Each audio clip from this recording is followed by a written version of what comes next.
Morant with a running start. Elevates. Oh, it dunks. Oh, my goodness. Tie game in overtime. Gasol will turn. His heave is good. Memphis on top. 7-10 remaining. Conley now with three. Count it. A 15-point lead for Memphis. And Blake Griffin gets into it on the floor with Randolph. Hard to tell if there are any punches being thrown under there, but Griffin took acceptance. Adams going long. Morant. He hit it. Ja Morant, insanity. You gotta be kidding me. Welcome to Grits and Grinds, a Memphis Grizzlies podcast. My name is Keith Parish. The Grizzlies lose to the Raptors 106-103 on Sunday, continuing the downward spiral the team is currently in. They've now lost 8 of 9. There's a lot of questions around this Grizzlies team. We'll get to some of them. A lot of them are game specific, like what happened in this specific game. And then there's some that are a little bit bigger, like is there a funk around the team because of the upcoming trade deadline? The trade deadline is this Thursday afternoon. Are players going to be moved? Are players nervous about being moved? Is that why they're playing poorly? Also, there is this off-the-court issue about an incident after the Pacers game where there was a league investigation into some disturbing allegations about Ja Morant and his friends for a post-game altercation. It actually started during the game. Like, is that hanging over the Grizzlies? Ja Morant said it's all lies, basically implying, the story was made up. And yet Ja Morant's friend was suspended from attending Grizzlies games for the next year. So I guess we can talk about more of that in a second. Is it off the court stuff? Is it on the court stuff? Is it just merely injuries? Is it just not being healthy? The game on Sunday, Ja Morant did not play, had a sore wrist. Dillon Brooks was suspended for his actions against the Cavaliers. Steven Adams is still out. The Grizzlies have lost 6 of 7 without Steven Adams. Obviously, that's part of the overall trend of losing 8 of 9. We'll start with the game against the Raptors. My intention for this week, by the way, I'm going to do a trade-only episode. So I'm not planning to do a lot of trade talk in this episode. But we'll do a trade-only episode. Also on Thursday for the trade deadline, I'll be doing a playback at 2 p.m. Thursday, which is when the deadline is. Who knows if the Grizzlies will have made a move by then. But regardless, I'll be doing a playback over at playback.tv/fastbreakbreakfast. But let's talk about this specific loss to the Raptors. The story of the game, the big stats for the game are the Raptors got 29 points off of turnovers. The Grizzlies committed 20 turnovers to lead to those 29 points off of turnovers. And the Raptors got 21 second chance points. Despite that, the Grizzlies had a shot to tie the game in the final seconds. 29 points off of turnovers, and the Raptors destroyed the Grizzlies on the offensive glass on that second chance scoring. The Grizzlies also, of course, lost the three-point battle. This is the 10th straight game where the Grizzlies haven't made more threes than their opponent. Part of that we assume going in. All right, we're likely to lose the three-point battle. The Raptors are not a good three-point shooting team. Hopefully you could win the three-point battle. Even more frustrating, like the bench in this game made their threes. No, the bench was not a strength for the Grizzlies this game. But if you want to cherry-pick a stat, John Conchart, David Roddy, Zaire Williams, and Danny Green combined to make 4 out of 5 three-pointers. Still wasn't enough. But you lose the three-point battle, which you basically assume you're going to every game. And you know if you lose the three-point battle, well, you better win the turnover battle. And also you better win the second chance battle. If you lose all three, frankly, a miracle that you led for most of the game. This is just the 4th game of the season where the Grizzlies have lost when they shot a better field goal percentage than their opponent. The Raptors had 23 more field goal attempts than the Grizzlies. Extremely difficult to win a basketball game in those circumstances. The Grizzlies for this season now are just 3-6 in games decided by 3 points or less. Normally, if you lose a game that goes down to the wire, you can think of it as a coin flip situation. Like, we could have won. We're going to win some, we're going to lose some. You think good teams maybe have an extra gear or a way they can gut out victories, but I think we have to be honest with ourselves that there was no Ja Morant, there was no Dillon Brooks, there's no Steven Adams. Your closing lineup, you're running Tyus Jones, Xavier Tillman pick and rolls. The first one worked, the second one didn't work. Who else is going to play? You're shorthanded. Of course, the compounding issue or the compounding feeling of all these losses is you start feeling that despair creep in. This is the fourth time the Grizzlies have lost a double-digit second-half lead. This is their biggest blown lead of the season in a loss. They're up by 15, 86-71, with a few minutes left in the third quarter. But since that Lakers game, they've now blown 4 double-digit second-half leads in their last 9 games. As you know, as a faithful Grits and Grinds listener, they were 31-0 before then, whenever they got up by 10 points, first half or second half. They hadn't blown a 10-point lead all season before that Lakers game. Now they've lost 4 games in their last 9 where they were up by 10 in the second half. If you just win one of these games that went down to the wire in the past couple of weeks, you feel a lot different about the team. Like you blow it in the final minute against the Lakers. You're ahead with 15 seconds left against the Warriors. You're in it until the final minute when Damian Lillard takes over against the Blazers. In this one, you're up by 3 with 50 seconds left. And you also had you had the blown layups. Like Desmond Bane was awesome in this game. 26 points, 4 rebounds, 4 steals, 26 points on 17 field goal attempts. However, he didn't take a three-pointer in the second half. He did all of his damage, 4 for 7 from 3 in the first half. And then Bane blows 2 layups. The second one, with 2 minutes left, about as easy of a layup as you will ever get in the half court of an NBA game, just missed it. But even despite that, you were winning by 3 after Tyus Jones made a floater, but you don't hang on. You don't get the victory. And now you've lost all 4 of those games that came down to the wire. And overall, losing 8 of 9 in a similar manner. At least a similar manner when there's no Steven Adams. You're getting beat on defensive rebounding. You're not making enough three-pointers. After the game, Taylor Jenkins, who was visibly frustrated, Taylor Jenkins was saying how without Steven Adams, obviously their numbers aren't good rebounding. When Steven Adams is healthy and playing, the Grizzlies are first in defensive rebounding and first in offensive rebounding. Those numbers are close. When he's off the court, the Grizzlies are like 28th. All right, that's 28th in both offensive and defensive. Those numbers are also kind of close. I'm not sure what the specific stats he's referencing, but the gist is accurate. If you look at when Steven Adams is off the court, the Grizzlies are still an okay offensive rebounding team, but they are, in fact, yes, a bad defensive rebounding team. Now, he was saying it comes down to willpower in the postgame, saying willpower, you got to be more physical and get the rebounds. This is where I differ with Taylor Jenkins. I don't think it's a matter of willpower. I think it's a matter of talent and good rebounders. It's not confusing that the Grizzlies are not rebounding well without Steven Adams because the available players are not good rebounders. It's also not confusing why the Grizzlies get outshot from 3 by their opponents. These aren't mysteries. Like, oh, we need to make more shots. Well, yes, it's not that we don't want to make shots. It's that our shooters aren't as good as the other team's shooters. The Grizzlies have a deficiency for three-point shooting compared to a lot of NBA teams. And without Steven Adams, the Grizzlies are not good at rebounding, just flat out. And some of the three-point stats are correlated with the offensive rebounding stats.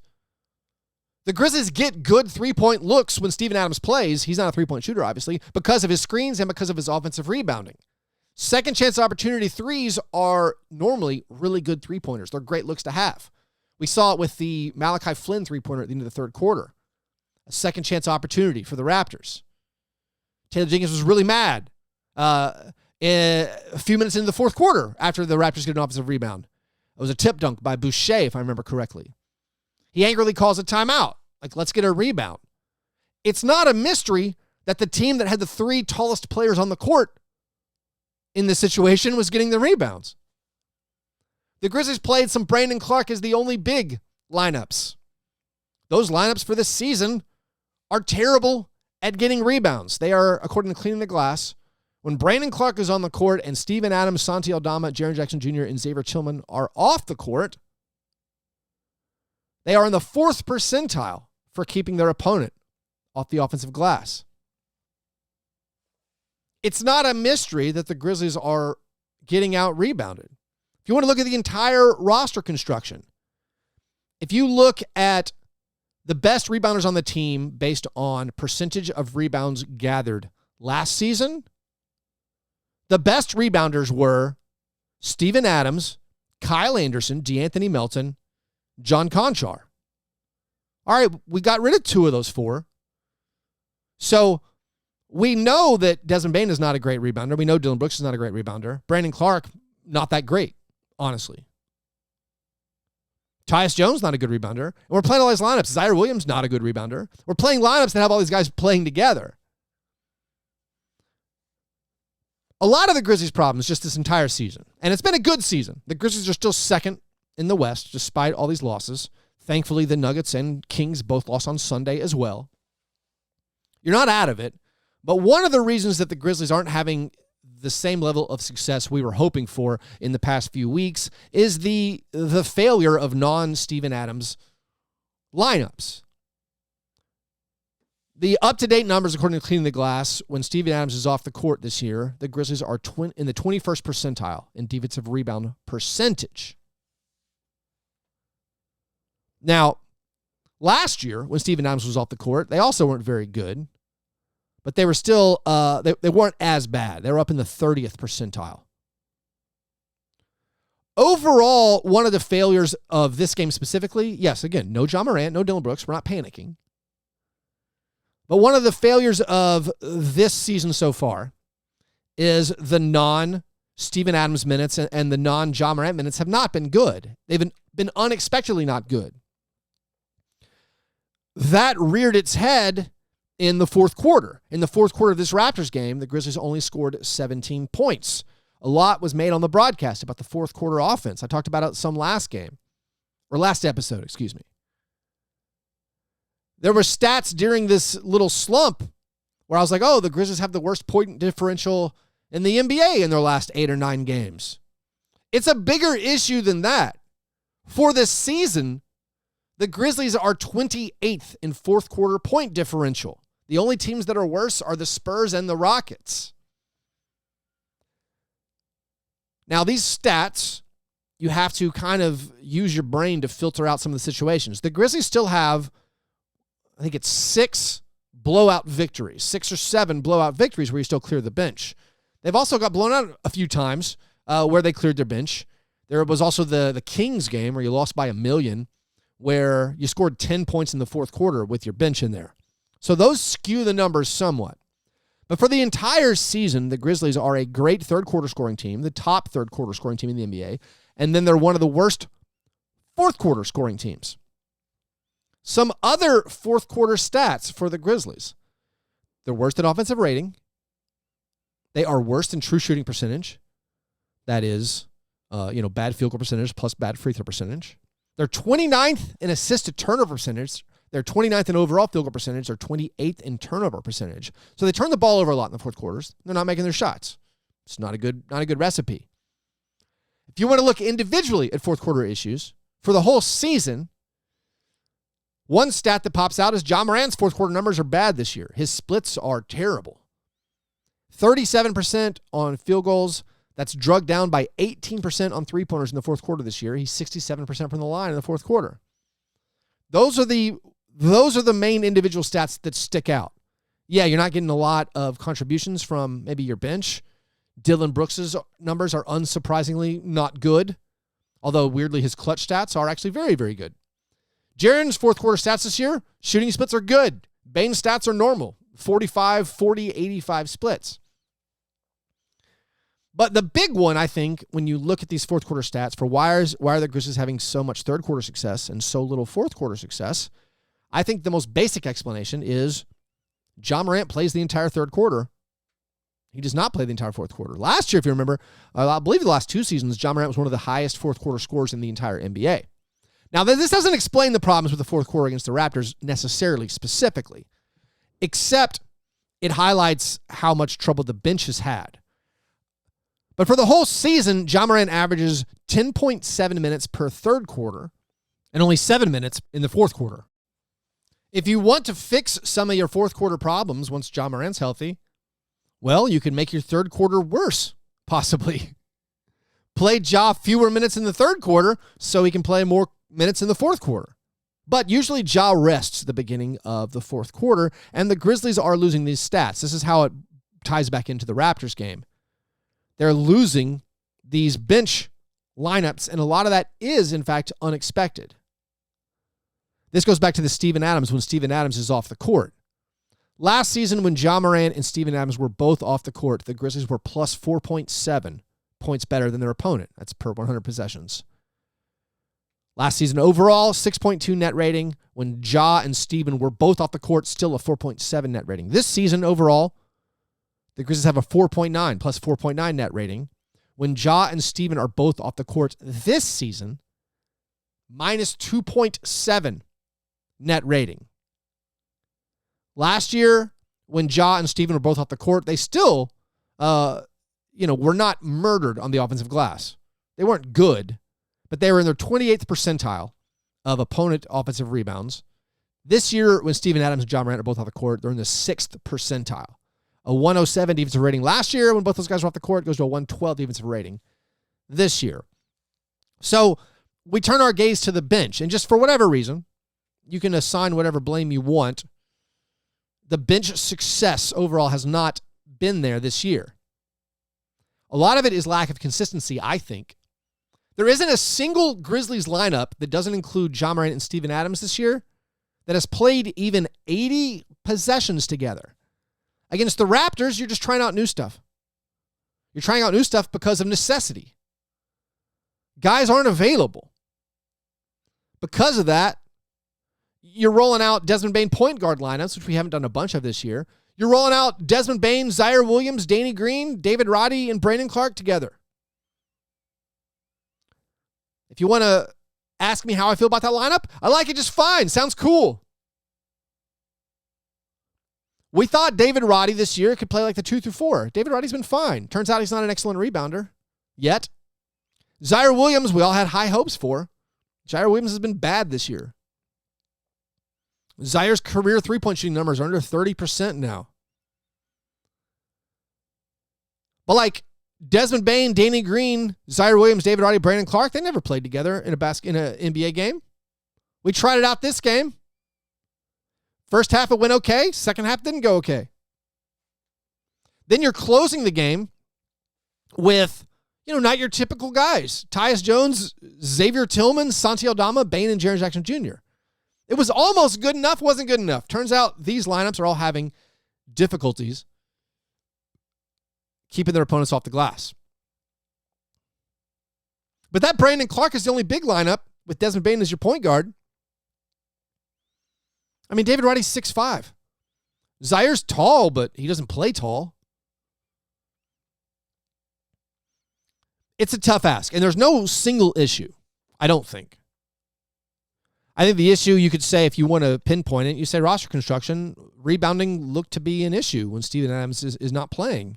Three-point shooting, we knew, was going to be the big question mark for the Grizzlies this year. Yeah, having Dylan Brooks suspended doesn't help. Although a lot of people, in the addition by subtraction camp would have thought maybe it would. The Grizzlies, by the way, are 3-2 without Dylan Brooks this year. But a lot of the team-based success, as far as doesn't matter who plays, feel-good aura of last season, hasn't worked out so great. Tyus Jones, in the start, was not that effective offensively. He had 9 points. He tied his career high with 8 rebounds, 7 assists, a very uncharacteristic 4 turnovers for Tyus, part of those overall team 20 turnovers. But Tyus made no three-pointers. And then you got Conchar. Conchar knocked down a three. I was very excited. I thought he was about to make 2 field goals for the first time in a month in a game, but he was open on a fast break for maybe a lob. It's probably discretion is the better part of valor, the choice not to throw him the lob. But, you're not getting scoring from this bench, despite them making a good percentage of their three-pointers. Zaire Williams made 1 layup. He had a chance at another layup. He fumbled the ball out of bounds on a good pass. David Roddy scored 6 points. That's pretty solid, but it's been underwhelming all season. Danny Green is the hope for fixing some of this. I have some faith in Danny Green. My faith in Danny Green makes the trade deadline chatter for me not that interesting because I don't think they're trading Danny Green. You would trade Danny Green if it brought you a starter, if it brought you an OG Anunoby, but all of my previous trade ideas from the offseason were based on Danny Green being basically matching salary because he's not a player. Now that he's playing, I think they're going to roll with Danny Green. I honestly have some optimism. Danny Green is going to fix a lot of stuff. Danny Green made both of his three-pointers in this game. Danny Green had to attack off the dribble and made moves towards the basket out of desperation. Danny Green should not be making moves towards the basket. Danny Green wants to stand still and catch three-pointers. But he definitely got the ball a few times with a few seconds left on the shot clock. He's like, I guess I'm going to drive and shoot a floater. It's not what he does. But if Conchar and Roddy and Zaire can't provide an offensive punch, you're not going to have that same level of 1 through 10 team success as last year. Specifically for this game, I'm again frustrated with that lack of success because Desmond Bane and Jaren Jackson Jr. had good games. It used to be if Bane and Jackson were both good, you could win regardless of who's playing. It is not that way currently with the Grizzlies. Jaren blocked 4 more shots, had 18 points and 8 rebounds, did not get in foul trouble. He did miss all 6 of his three-pointers, and that kind of highlights the question mark for, the final play. The final play call was essentially a Jaren Jackson Jr. ISO against Scotty Barnes. He almost made it. It doesn't seem like a tremendous play design. Taylor Jenkins said that was the idea. They wanted to get a switch. They did not get a switch. Didn't seem like they had a secondary choice of things to happen. But again, you're shorthanded, and you're already not a good half-court team, so I guess we shouldn't panic too much. Let's take a quick break, and then I'll talk a little bit more about this loss and go over this allegation published in The Athletic about what happened after the Pacers game. All Grizz all the time. Stay connected and follow @MemGrizz and @Grind City Media across all social channels, including Twitter, Facebook, and Instagram, for breaking news, one-of-a-kind content, and all the perspectives you won't find anywhere else.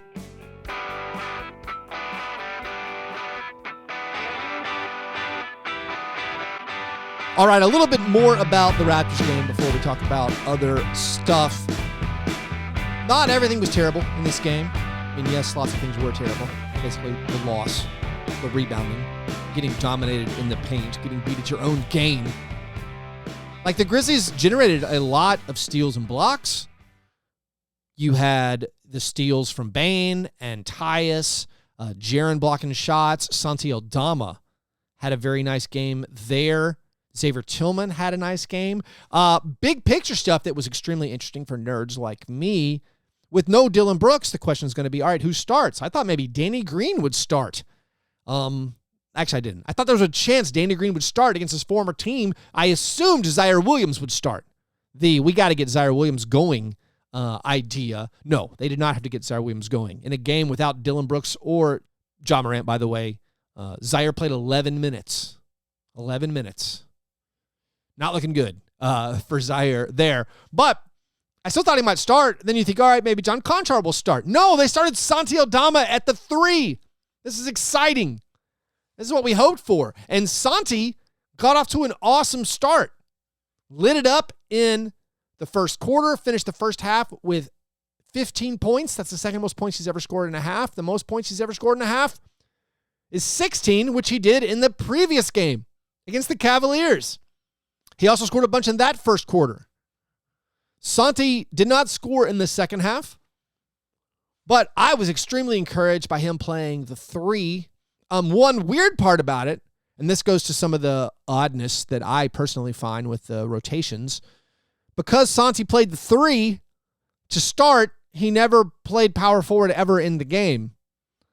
Like, they started what I would call 3 bigs with Jaren and Xavier and Santi, and then they still played 5 guys off the bench. They only played 4 guys off the bench against the Cavaliers. I don't think I mentioned that last episode. They still played 5 guys off the bench, but they didn't stagger it. So, all right, Brandon can sometimes play with Santi. They played Brandon and Santi together for, actually, it's not totally accurate. All right, they played Brandon and Santi together for, looks like, 2.5 minutes. Besides that, all of Brandon Clark's minutes, which weren't many, by the way, he played 16 minutes in a game with no Steven Adams. Make of that what you will. But they typically only use Brandon Clark with the other smaller guys, the smaller wings, Danny Green and Zaire and Conchar, Roddy and such. They didn't let Santi play more power forward, which, again, I thought was kind of strange. It seemed like he would have staggered it a little bit. But I liked Santi at the 3, thought he was pretty aggressive. His rip-through move failed him. Was 1 out of 3 on rip-through attempts. 2 of them ended up in turnovers. But Santi as a option at the small forward, I think there's some stuff there. The specific matchup with the Raptors with their numerous tall players, maybe it made a little bit more sense, but I was happy to see him try that. He also picked up 4 assists. Nice to see. Xavier Tillman continues to play well. I'm not a fan of Xavier Tillman starting, as I've said many times, but the guy can't do much more than you're asking of him. Had a season-high 12 points, got 9 rebounds, 3 assists, and a steal. He's been solid. Even his finishing has been good. As long as he's not right under the bucket, he's done a decent job of knocking in his little 3 or 4 foot floaters. I think he missed a left-handed one in this game, but Xavier Tillman continues to play well.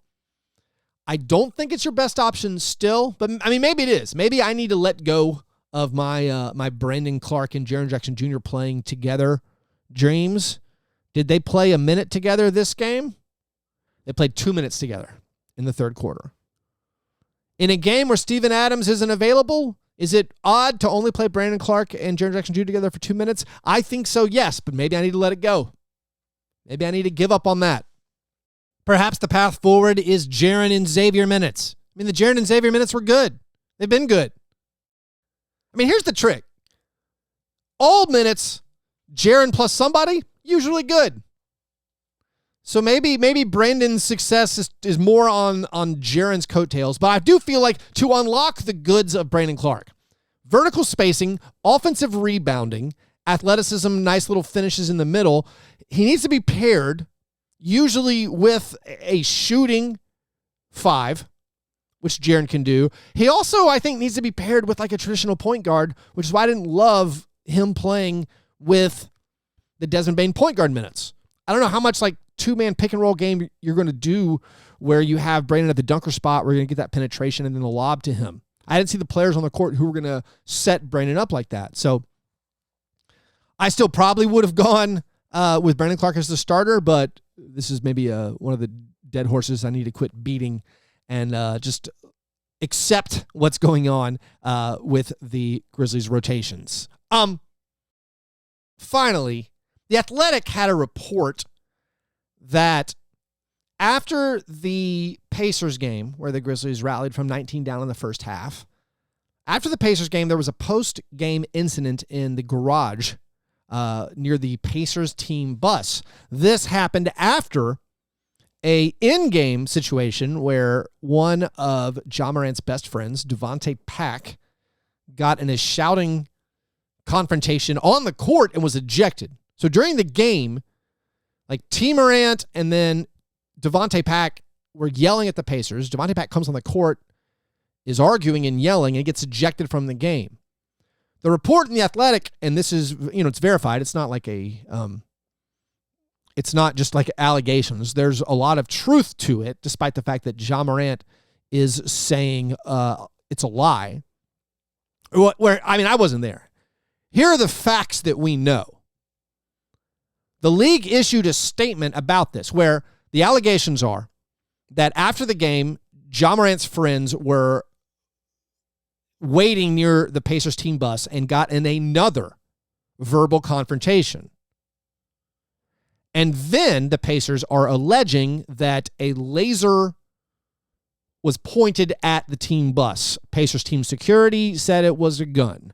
The league investigated these things. The league could not corroborate that there was a weapon or a laser pointer. I mean, it's probably not a laser pointer. But the Pacers are saying there was a laser, presumably a laser scope. This was not corroborated. So, thus, Ja Morant saying it's all a lie or it's all cap. However, what we do know is there was a confrontation. That part is not in dispute. And we also know that, quote, certain individuals involved, this is from the league statement, quote, certain individuals involved in the postgame situation and a related matter during the game that night have been subsequently banned from attending games in the arena. Apparently, we put it together, this is Devontae Pack has been suspended for or banned for a year from going to games at the FedEx Forum. Now, fandom is weird where we feel like we have to defend stuff a lot of times that we don't necessarily have any business defending. And we don't know all the situations. We don't know all the things that actually happened.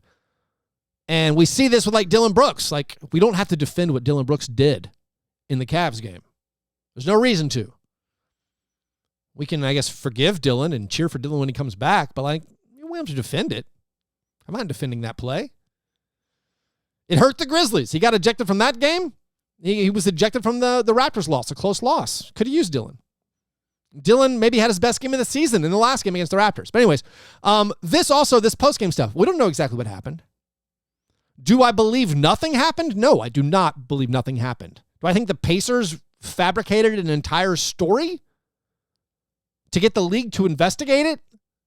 And thus it led with a unjust banning of Ja Morant's friend? No, I don't believe the Pacers fabricated a story. I guess you can believe that if you want. Something happened. We don't know if there was a weapon involved.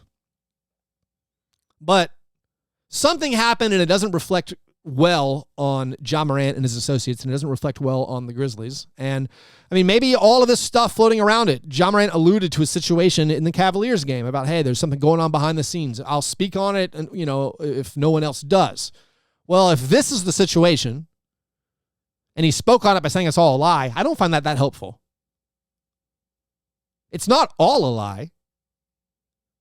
I personally, this is my opinion, not having any facts of the situation, I personally don't believe that Ja Morant's friend would be ejected for a year from Grizzlies games if nothing happened. So it's a tough situation. I don't know if any more will be spoken about it. I don't know if it had an effect on the on-court product for the Grizzlies. I do know that I don't like it, and I think it reflects poorly on the Grizzlies. And I don't know what to do about it, but it happened. I have a Grizzlies podcast, thus now you've heard about it if you've, for some reason, had missed it. Anyways, the Grizzlies play the Bulls on Tuesday night. The Bulls are reasonably competitive. The Grizzlies hadn't lost, they've lost 2 straight to the Eastern Conference? They hadn't lost 2 straight at home all season. They've lost 2 straight at home. Obviously, losing 8 of 9 is as bad as it's been since Taylor Jenkins and Ja Morant got here. They desperately need to win. The Bulls are another intriguing team heading to the trade deadline. What are they going to do? Will they trade Alex Caruso or make a big splash and move Zach LaVine or DeMar DeRozan? Nick Vucevic's contract is expiring. Vucevic has been playing great. Will he get traded? The Bulls are not having that good of a season where they're not definitely going to make the playoffs, so maybe they would look to blow it up. It's an interesting game to happen right before the trade deadline. But anyways, the Grizzlies play that game on Tuesday, 7 o'clock. 901-888-HOOP for tickets. Then the Grizzlies don't play until after the trade deadline. They play the Timberwolves. They host the Timberwolves. Timberwolves have been playing a lot better recently. Host the Timberwolves on Friday. You got a 3-game homestand. You got to start scratching some wins together. Hopefully Ja Morant will be back.